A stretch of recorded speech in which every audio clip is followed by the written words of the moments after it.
सरघाटी में मुख्य मुद्दे क्या हैं? सरघाटी को जिला बनाना। हमको सिर्फ लालू यादव लाठी चलवा के और ठगने का काम किया, वोट लेने का काम किया है। नीतीश कुमार की सरकार में देख लीजिए कितनी बेरोजगारियां दूर हुई। नीतीश कुमार इस राज्य के बहुत ही ऑनेस्ट और ईमानदार मुख्यमंत्री रहे हैं। नमस्कार, आप लाइव स्टडीज देख रहे हैं, आपके साथ मैं हूं वसीम खान। देखिए, इस वक्त हम सरघाटी में हैं और जो भीड़ उमड़ी है, देखिए सुधीर यादव जो कि हिंदुस्तानी अवाम मोर्चा सेक्युलर के कद्दावर नेता हैं, जीतन राम मांझी भी पहुंचे थे, संतोष सुमन भी पहुंचे थे। देखिए, गरीब चेतना महासम्मेलन, सुधीर यादव जी सभी लोगों को इकट्ठा कर दिया।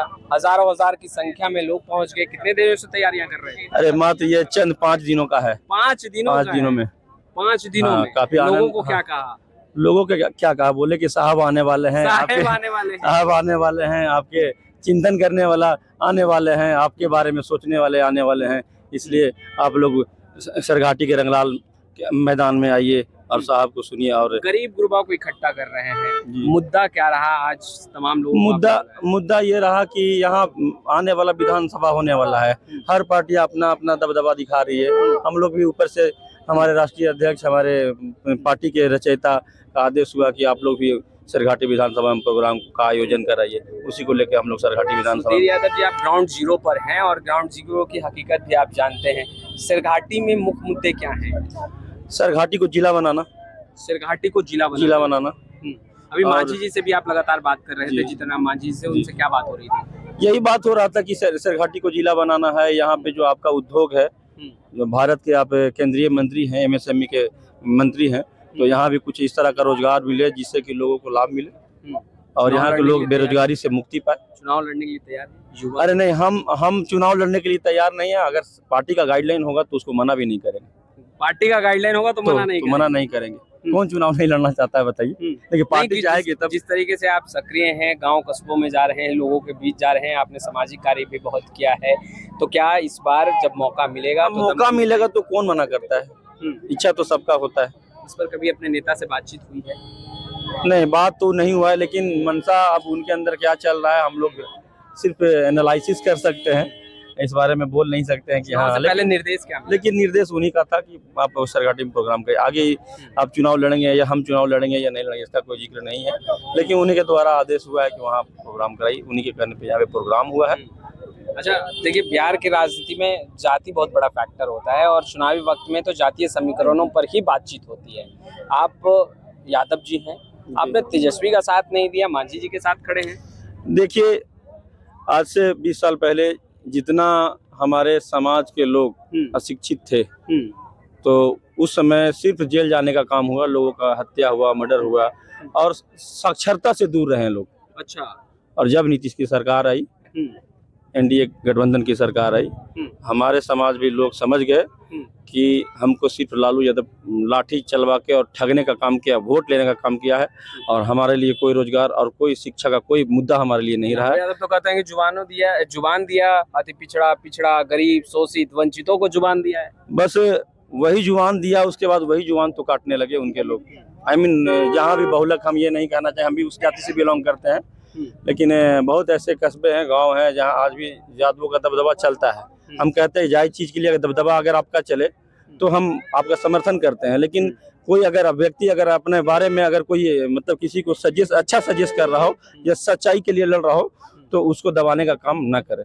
लेकिन यही होता है, कोई भी गरीब गुरबा हो, दलित हो, शोषित हो, अल्पसंख्यक हो, अगर कोई आवाज को बुलंद करता है तो उनके बहुलक संख्या के द्वारा उनको दबा दिया जाता है। तेजस्वी यादव युवा हैं, आप भी युवा हैं, तो आपको नहीं लग रहा कि सोच में बदलाव है?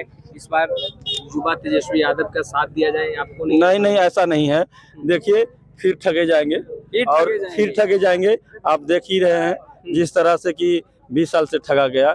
आज आप देख लीजिए नीतीश कुमार का सरकार रहा। आप नीतीश कुमार की सरकार में देख लीजिए कितनी बेरोजगारियां दूर हुई। हर लोग शिक्षा की ओर भाग रहे हैं, हर लोग स्वास्थ्य का लाभ उठा रहे हैं और हम नहीं समझते हैं कि हमारे बिहार को इतना अच्छा मुख्यमंत्री पहले कभी मिला हो। नहीं, रोजगार और नौकरी को लेकर तो तेजस्वी कहते हैं कि जब वो महागठबंधन की सरकार आई, नीतीश कुमार पे उन्होंने प्रेशर बनाया और फिर रोजगार जो है वैकेंसियां निकली। तो जो सत्ता में होता है उसी पे प्रेशर बनाया जाता है। खुद सत्ता में रहे तो कितना जो लोग को नौकरी दिए थे, तो जब वो सत्ता में थे तो कितने लोग को नौकरी दिए थे? क्रेडिट तेजस्वी को नहीं जाता, आप कह रहे हैं? नहीं, कहीं नहीं। नीतीश कुमार इस राज्य के बहुत ही ऑनेस्ट और ईमानदार मुख्यमंत्री रहे हैं। और हम नहीं समझते हैं कि इनके बाद कोई उस तरह का मुख्यमंत्री बिहार को मिलेगा। अगर मिलेगा तो बिहार और ऊंचाई की ओर जाएगी। बहुत भीड़ जुटी थी, बहुत देखा मैंने, जब बाहर है थे पटना से कारवां चला तो जब गया की ओर घुसा तो बहुत सारे बस, टोटो, ई रिक्शा, सब में आपका फोटो और लोग खचाखच भरे थे। बहुत पैसा खर्चा हुआ होगा सुधीर देखिए जी। पैसा कोई फैक्टर नहीं रखता और पैसा नहीं, ज्यादा खर्च हुआ है या फिर नहीं, खाली आपके नाम ज्यादा पे लोग आ गए? पैसा खर्च नहीं हुआ है। बस हम लोगों को सूचना देने का काम किया है। बस सूचना और देने का हाँ, काम हाँ, किया है। और साहब का इतना चाहत है लोगों को बीच, और लोकसभा के बाद साहब पहली बार भी यहाँ इस विधानसभा में अपना कदम रखे। एक तरह से उनका कहिए कि हार्दिक स्वागत भी था। सिरघाटी में वर्तमान जो विधायिका हैं वो मंजू अग्रवाल हैं। जी, जी। उन्होंने कितना काम किया है?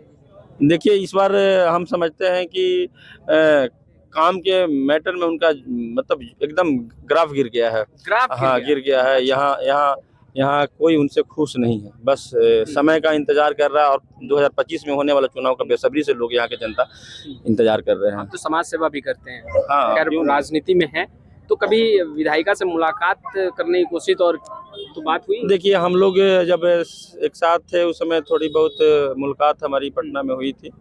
और क्षेत्र में मुलाकात नहीं होती है? क्षेत्र में एक दो बार मिली है, लेकिन वो बस हाय हेलो तक ही रहता है, ऐसा कुछ नहीं। और विकास के काम को लेकर के विकास के काम के लिए नहीं है।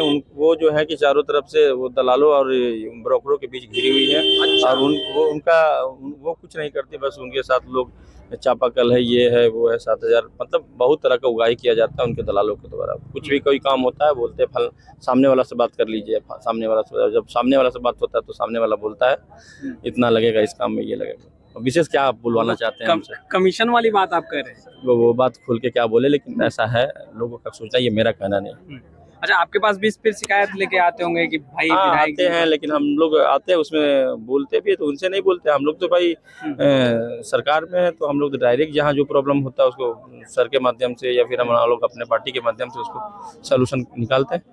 इस बार क्या लग रहा है सीटों को लेकर? जितना मांझी जी भी खूब गरज रहे थे, संख्या बढ़ाने की बात कर रहे थे। हाँ ये सीएम इस बार तक की बात उन्होंने इस बार किसी भी हालत में 20 सीट पे तो जिस तरह से हमने सुन रहा है 20 सीट तो वो लड़ेंगे। 20 सीट लड़ेंगे? हाँ 20 सीट तो लड़ेंगे। इसमें सिरघाटी होगा? हाँ सरघाटी भी होगा, वो तो बोल ही दिया आपने, मन से सुना ही। तो फिर तो तैयारी में सुधीर जी लगी नहीं, होगी, हमसे फिर दिल तो तैयारी जीत लिया भीड़ लाकर। अब तैयारी जो भी चल रही है वो हम तो भाई पार्टी के गाइडलाइन पे चल रहे हैं, पार्टी का काम कर रहे हैं। अब सर का इच्छा होगा हमारा चुनाव लड़ाना तो आपने तो दिल जीत लिया। आप देखिए मंत्री संतोष सुमन मंच खुले मंच से कह रहे हैं, कोई बोलते ही रहे, तो संख्या देख के ही कॉन्फिडेंस बढ़ा है, तभी तो ये डायलॉग मार रहे हैं, कोई बोलते तो ही उन्हीं रहे। के लोग तो थे भी। और सब हमारे सरघाटी विधानसभा के लोग इतना साहब से प्रभावित है, इनके विचारों से प्रभावित है कि इनकी एक आवाज पे कहीं भी पटना तक के जो हमारी रैली हुई थी उसमें भी काफी भीड़ रहा था। तो ये अब डायलॉग जो है वो मंत्री जी ने जो अभी मंच से कहा कि कोई बोलते ही रहे, अब ये गूंजेगा। हाँ ये गूंजेगा। हाँ, सुधीर यादव भी कहेंगे कोई बोलते ही रहे। नहीं हम लोग नहीं बोल सकते। हम लोग क्या बोले, जब साहब ही बोल रहे हैं तो हम लोग को बोलने की कोई जरूरत नहीं। देखिए सुधीर यादव थे, सक्रिय रहते हैं सिरघाटी में, और जिस तरीके से भीड़ उमड़ी और जिस तरीके से जनसैलाब उमड़ा, मंत्री संतोष सुमन, केंद्रीय मंत्री जीतन राम मांझी ने भी सुधीर यादव की प्रशंसा की है। भाई प्रशंसा के पात्र हैं, क्योंकि गांव कस्बों से लोग यहाँ इकट्ठा हुए और जिस तरीके से गरीब चेतना महासम्मेलन कराया गया, दिल जीत लिया है। सीटों की भी बात है, अब तो जीतन राम मांझी कह रहे हैं कि भाई संख्या बढ़ेगी तो मुख्यमंत्री भी अपना होगा। फिर डायलॉग भी कोई बोलते ही रहे। खैर चुनाव में बहुत लोग बोलेंगे और बहुत सारी बातें होंगी और तमाम बातों से लगातार हम अपडेट करते रहेंगे। कैमरे के पीछे अजय है, मैं वसीम, सिरघाटी।